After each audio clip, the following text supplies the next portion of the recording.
Hola, soy María Emilia Araujo Monsalve y esta es mi exposición correspondiente al tema de cromatografía de gases de química analítica.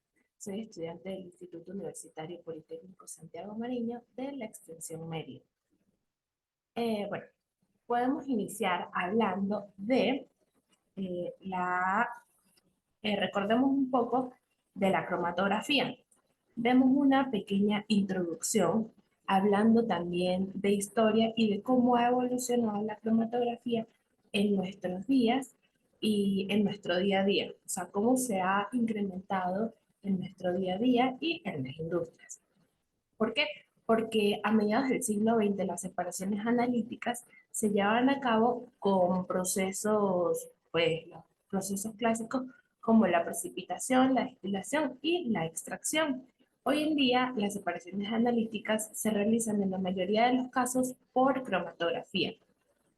La cromatografía, como lo mencionamos acá, es un método analítico el cual consiste en separar los diferentes componentes en mezclas complejas para identificar y determinar las cantidades y cualidades de los elementos que la conforman. Esta se ha convertido cada vez más, o mejor dicho, se ha ido involucrando más en los procesos industriales, como por ejemplo en las industrias químicas, como testigo de los procesos industriales, como por ejemplo en las industrias petroleras, como lo indica la imagen acá, en la industria farmacéutica y en la industria medioambiental. Acá, ¿cómo se manifiesta? Bueno, es utilizada como medida de control medioambiental, viendo los contaminantes en el aire, en el agua y en la detección, sí, en la detección de los pesticidas. Continuamos en sí con el tema que es la cromatografía de gases. ¿Qué es la cromatografía de gases? Esta es una técnica analítica común que se utiliza para separar y analizar compuestos volátiles y semivolátiles de una mezcla. La cromatografía de gases es una técnica analítica. ¿Por qué? Porque esta combina una muy buena, o sea, es una muy buena combinación. ¿De qué? Porque tiene una muy buena resolución, una muy buena velocidad y tiene mucha sensibilidad. Así como otras formas de cromatografía, la cromatografía de gases también implica una fase móvil y una fase estacionaria. Acá podemos visualizar cómo se van separando los elementos.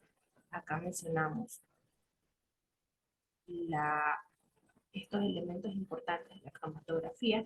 Y esto es un cromatógrafo que lo explicaremos más adelante. ¿Cuáles son los principios de la cromatografía? Bueno, la cromatografía se fundamenta en la separación y el análisis de diferentes tipos de mezclas gaseosas o vaporizadas en un horno a una temperatura moderada. Este sistema se basa en la difusión de componentes de una mezcla entre una fase móvil y una fase estacionaria. La fase móvil es un gas inerte, normalmente helio, nitrógeno, hidrógeno y argón.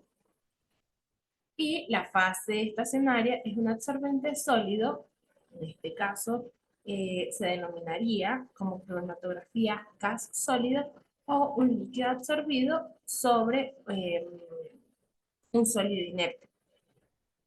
Acá se clasificaría como cromatografía gas líquida. Lo mencionamos.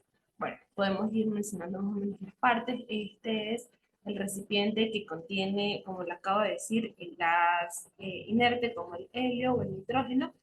Este es la válvula que regula el paso de este gas, porque hay que tener control. Acá está la jeringa de inyección de la muestra. Este es el inyector. Por acá entra a la columna. O sea, esto está a una temperatura moderada y con el calor. que se le agrega acá, que se le, sí, que se le modifica, esto se vaporiza y sale por, esta es la columna cromatográfica, y sale por acá por el detector, donde pues mediante unas señales eléctricas arroja una gráfica, o sea, arroja los resultados que esperamos. ¿Qué otra cosa podemos mencionar de los principios de la cromatografía?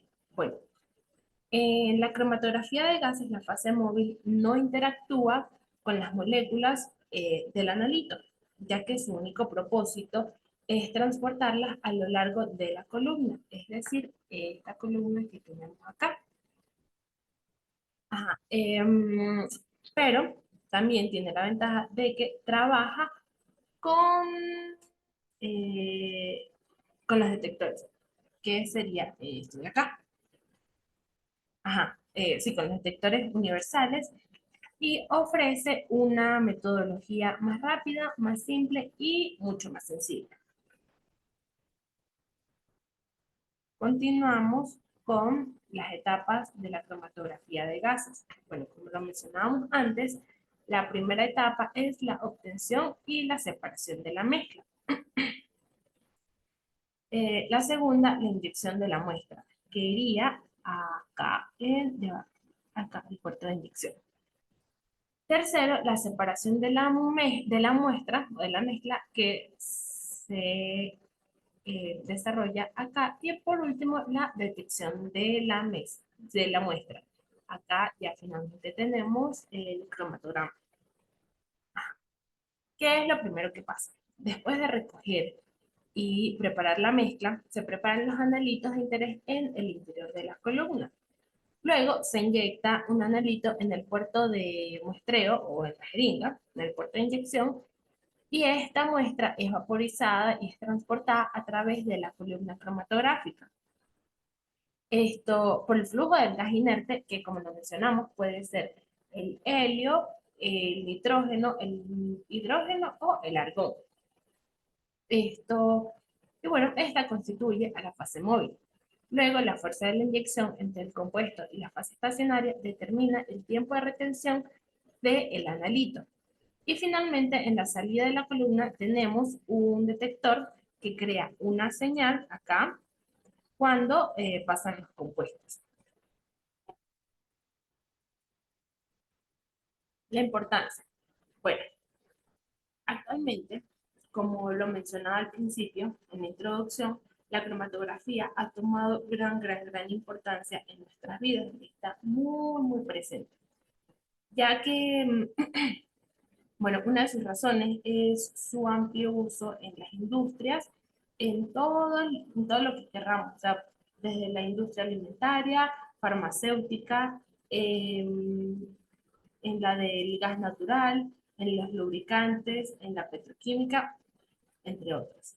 También es un método que permite, o sea, ¿por qué? Porque es un método que permite estudiar de manera rápida y sin mayor complejidad las mezclas compuestas. Esto ahorra a las industrias tiempo en la investigación, también les ahorra tiempo de producción y permite a las industrias producir resultados a mayor escala, más precisos y más confiables. Algo que no mencioné acá, pero que es muy relevante, es de que su impacto ambiental no es muy fuerte. Finalmente, tenemos las aplicaciones. Bueno, las aplicaciones, primeramente tenemos el ambiente. Bueno, como lo mencionaba al principio, sirve para detectar pesticidas, contaminantes en el aire, en el agua, etc. En los alimentos, bueno, esto puede servir para detectar compuestos que no deben ir en los alimentos, algunos contaminantes, o incluso yo estuve leyendo que también servía para los aceites y los vinos. ¿Por qué? Porque a veces nos ofrecen un vino de una calidad o con una pureza, con unos ingredientes específicos, y por eso tiene un costo elevado, y resulta que cuando le hacen este estudio, este análisis, no tiene realmente esa composición. Luego, en la industria farmacéutica, eh, perdón, en la industria también pues en la amplia industria que tenemos es utilizada. También en la farmacéutica. ¿Por qué en la farmacéutica? Porque también se emplea en la investigación, en el desarrollo y en la producción y en el control de calidad de los fármacos. También en la industria automovilística, que aunque no está dibujada, acá también permite analizar olores y compuestos orgánicos volátiles en el interior del vehículo. Y por último, en la criminalística. Ojo, esto no quiere decir que sean solo estas aplicaciones. Tiene muchísimas más. Estas apenas son una parte. Y por último, en la criminalística. Esta es bastante usada en la investigación de casos y en medicina forense porque permite analizar, por ejemplo, alcohol, drogas u otras sustancias que pueda contener la sangre o el cuerpo, si el organismo en general. Gracias por su atención.